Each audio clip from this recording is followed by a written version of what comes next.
नमस्कार दोस्तों। केंद्रीय बजट कितना महत्वपूर्ण है आगामी परीक्षा के लिए ये बताने की ज़रूरत नहीं है। हर छोटे से बड़े सारे एग्ज़ाम में से प्रश्न आते ही आते हैं। तो चलिए आज हम लोग बजट के ऊपर विषय बात करते हैं। इन साल बजट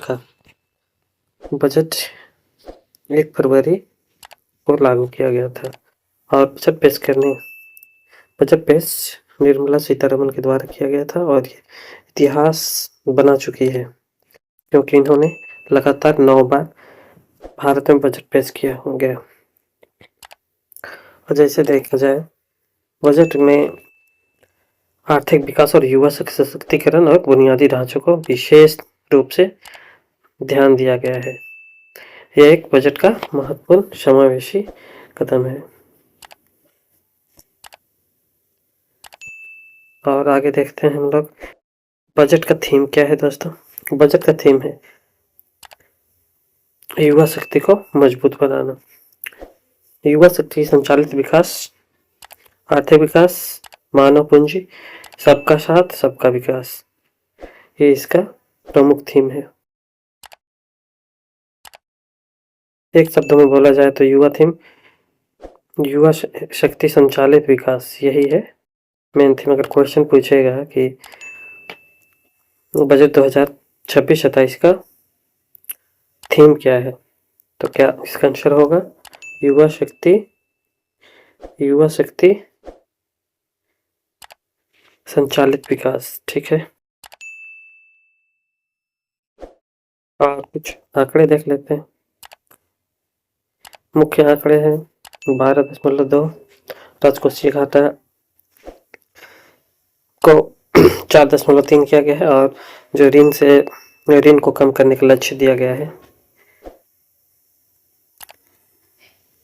युवाओं को रोजगार देना तथा एमएसएमई ये सब पे ज़्यादा जोर दिया गया है क्योंकि युवा सशक्तिकरण कैसे मिलेगा जब युवाओं को रोजगार मिलेगा तब ना। इसी वजह से युवा रोजगार एवं एमएसएमई पर ज़्यादा फोकस दिया गया है। और दोस्तों वीडियो के अंत में बहुत इंपॉर्टेंट क्वेश्चन जो सेलेक्ट किया हुआ हूँ उसे मैं पेश करूँगा और टू द पॉइंट एग्जाम के पॉइंट ऑफ व्यू से जो इम्पोर्टेंट है वो भी मैं इस वीडियो में दिखाऊंगा। सो इस वीडियो में लगे रहें। देखिए बुनियादी ढांचा और क्षेत्रीय विकास में क्या है, हाई स्पीड रेल का इंफ्रास्ट्रक्चर दिया है और नेशनल वाटरवे पर फोकस दिया गया है और इकोनॉमिक रीजन का ऊपर भी फोकस दिया गया है। परिवहन एवं लॉजिस्टिक पे ज़्यादा फोकस दिया गया है। इसमें से आपका 7 हाई स्पीड रेल कॉरिडोर बनाया गया है जिसमें मुंबई पुणे दिल्ली वाराणसी हैदराबाद ये प्रमुख शहर एक दूसरे से क्या होगी कनेक्ट होगी और 20 नए राजमार्ग खोले जाएंगे।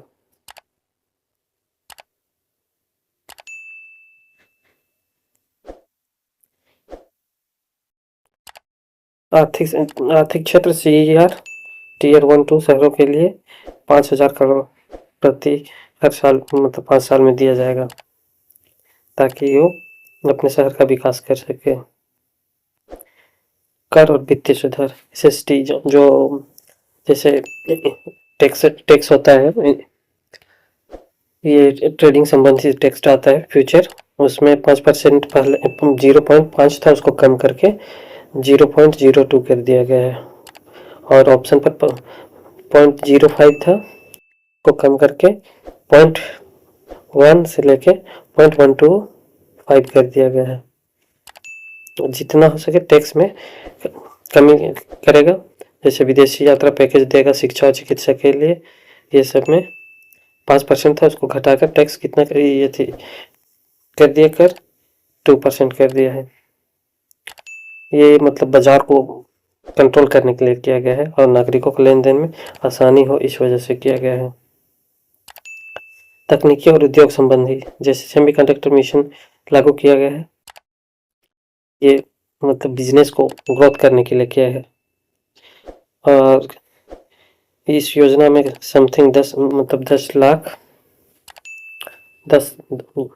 10 हजार करोड़ खर्चा किया गया है घरेलू उत्पादन के लिए। औद्योगिक क्लस्टर के लिए भी किया गया। शिपन योजना ये नया लाया गया है। अब देखिए परीक्षा संबंधी, जैसे हम आपको बताए हुए थे, परीक्षा संबंधी 5 पॉइंट। पहला पॉइंट क्या है? थीम। जो हम पहले पूछे थे कि थीम क्या पूछ सकते हैं? युवा शक्ति संचालित विकास। और देखिए सार्वजनिक क्षेत्र में कितना पूंजी पूंजीगत व्यय है, तो पूरे क्षेत्र में 2025-26-27 में कितना खर्च करने का अथी है, इसका अनुमान 12.2 लाख करोड़ इस फाइनेंशियल ईयर का बात है। और राजकोषीय घाटा में 4.3% जो जीडीपी है। और ऋण को कम करने का है, जितना ज़्यादा से ज़्यादा कम करे ये जी, मतलब 1% लाने का है, ये टारगेट दिया गया है 2030 से 31 तक। इतना अच्छा क्वेश्चन आपको मिलेगा ना कि आप फिर बोलिएगा कि हाँ क्वेश्चन तो बहुत अच्छा है। बुनियादी ढांचा क्या है? 7 हाई स्पीड रेल कॉरिडोर और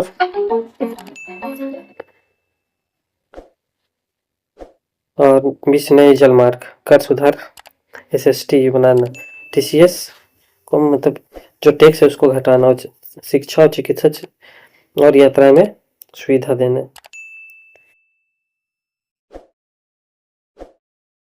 दो हजार 26-27 विकसित भारत की और एक कदम। केंद्रीय वित्त मंत्री निर्मला सीतारमन ने वित्त वर्ष 2026-27 के लिए बजट प्रस्तुत किया, जिसका मुख्य उद्देश्य 2047 तक विकसित भारत के लक्ष्य को प्राप्त करने के लिए आर्थिक नींव को मजबूत करना था। यह दस्तावेज इस महत्वपूर्ण मुख्य बिंदु और भारतीय अर्थव्यवस्था इससे संबंधित प्रभाव के संक्षिप्त रूप प्रस्तुत किया। मतलब कहने का मतलब है कि ये जो बजट पेश किया गया, इसमें सबसे बड़ा मेन पॉइंट है कि ये 2047 तक भारत को कैसा देश बनाना है, विकसित देश बनाना है। एक पॉइंट ये मिल गया। अब बजट का कुल ढांचा ये तो कुछ देर पहले ही कर दिया गया था, पर देख लीजिए कुल अनुमान लगाया गया है बजट में कितना? 53.43 लाख कुल अनुमान, और पूंजीगत 12.21 लाख, और प्रभावी पूंजीगत व्यय है 17.14।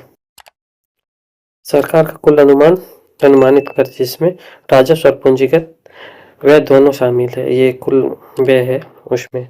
और कुल पूंजीगत व्यय में अब तक का रिकॉर्ड स्तर का निवेश है, जो बुनियादी ढांचा और उत्पादक संपत्तियों के निर्माण पर केंद्रित है। ये हो जा रहा है।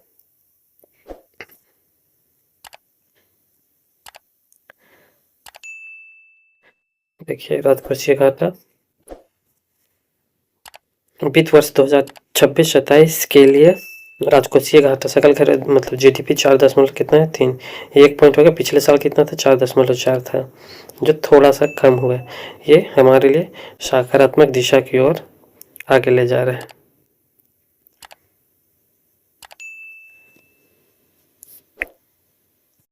देश का ऋण जीडीपी अनुपात लगभग कितना है? 55.6% है, अनुमानित है। यह आंकड़ा को घटाकर कितना करना है? 50 से 1 तक करना है। और कब तक करना है? 2030 से 31 तक करना है। आप लगे बने रहिए, अभी महत्वपूर्ण क्वेश्चन आपके सामने लाया जाएगा। देखिए high speed corridor 7, train corridor 7 है, और कितना 20 नेशनल वाटरवे है। देखिए किसानों और ग्रामीण विकास के लिए भी पहल रखा गया है। इसमें खेती और ग्रामीण इलाकों के लिए आवंटन किया जाएगा, जैसे कि ये पीएम किसान योजना का विस्तार हुआ। पीएम किसान योजना समेत कितना 191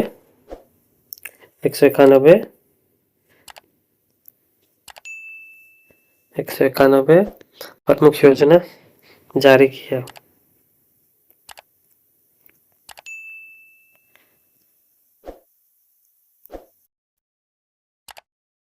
जिसमें सिर्फ गांव का विकास होगा। ये पहले ग्रामीण भारत में जीवन स्तर को बेहतर बनाने और कृषि क्षेत्र को अधिक टिकाऊ और लाभदायक बनाने के लिए सरकार का प्रयास को दर्शाती है। स्वास्थ्य और शिक्षा में निवेश। देखिए, स्वास्थ्य में बड़ा निवेश किया गया है, 24% किया गया है और ट्रॉमा सेंटर सभी खोला गया है। देश के हर जिला में अस्पताल में एक नया ट्रॉमा सेंटर स्थापित करने का प्रस्ताव है, जिसमें आपातकालीन चिकित्सा सेवा का मजबूत किया जाएगा और जीवन बचाया जाएगा। शिक्षा और कौशल विकास। बजट में शिक्षा और कौशल विकास और डिजिटल स्वास्थ्य पर विशेष जोर दिया गया है। इन क्षेत्रों में निवेश से देश के मानव विकास का विकास होगा और भविष्य की जरूरतों पर कार्यबल तैयार होगा। और एमएसएमई और टेक्नोलॉजी को बढ़ावा दिया जा रहा है, रोजगार देगा तो गरीबी घटेगी। एमएसएमई के तहत बहुत सारे नई ट्रेनिंग दिया जाएगा और उन्हें रोजगार मुहैया कराया जाएगा और टेक्नोलॉजी को बढ़ाया जा रहा है, क्योंकि मोदी जी का कहना है कि इंडिया को डिजिटलाइज करना है। देखिए, एमएसएमई ग्रोथ फंड और आत्मनिर्भर भारत फंड, एआई आधारित कृषि और सी मार्ट, यहाँ सारा चीज़ मिलेगा। ये सब चीज़ में ज़्यादा धो दिया एमएसएमई में। देखिए, आपका रोजगार सृजन कराएगा, सूक्ष्म और लघु उद्योग और मध्यम उद्योग, ये तीनों तरह का उद्योग पे ध्यान दिया जाएगा। और तकनीकी नवाचार, मतलब जैसे नया टेक्निकल कोई चीज़ आ रहा है उसके बारे में जानकारी दिया जाएगा ताकि भारत आत्मनिर्भर हो सके। एआई आधारित कृषि के टेक्नोलॉजी सिखाया जाएगा। और रक्षा और सुरक्षा के क्षेत्र में, देखिए, रक्षा और सुरक्षा क्षेत्र में एक मजबूत राष्ट्र का निर्माण किया गया है। रक्षा बजट में वृद्धि किया गया है।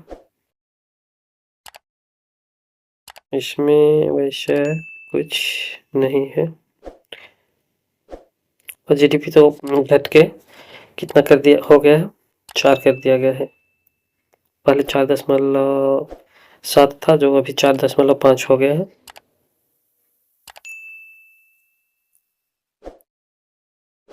अब चलते हैं हम लोग सीधे एमसीक्यू की ओर। ठीक है दोस्तों,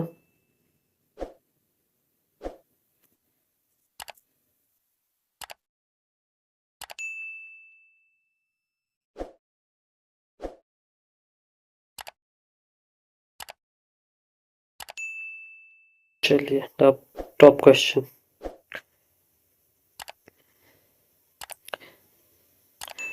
पहला क्वेश्चन, केंद्रीय बजट 2026-27 का मुख्य थीम क्या है दोस्तों? ऑप्शन है आत्मनिर्भर भारत, ग्राम विकास, डिजिटल इंडिया और युवा शक्ति, ट्रेवेंट ग्रोथ। तो ये है इसका सही आंसर, युवा ग्रोथ।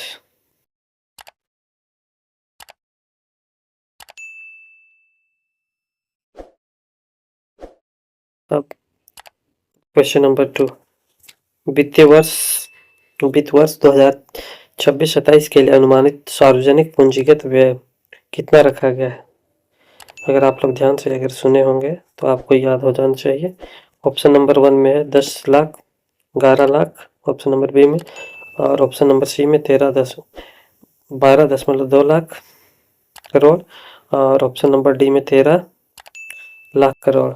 तो ये इसका आंसर है 12.2।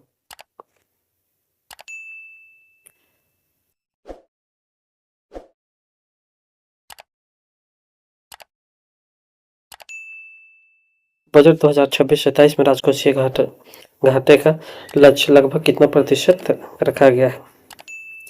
इसका आंसर आप कमेंट बॉक्स में करिएगा।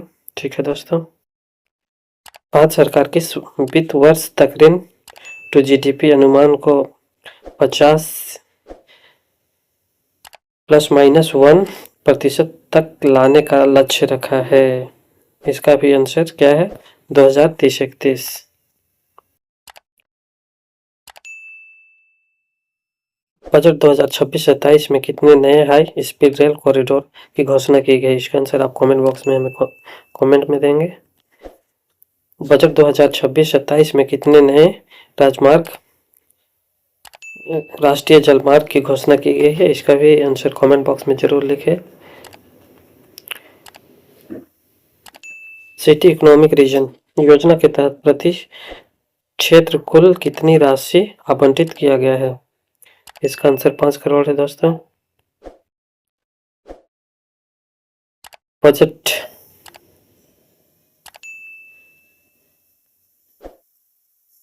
बजट 2026-27 में किस वर्ग के चैंपियन एसएमई के रूप में उभरने की बात की गई है? एमएसएमई को दोस्तों।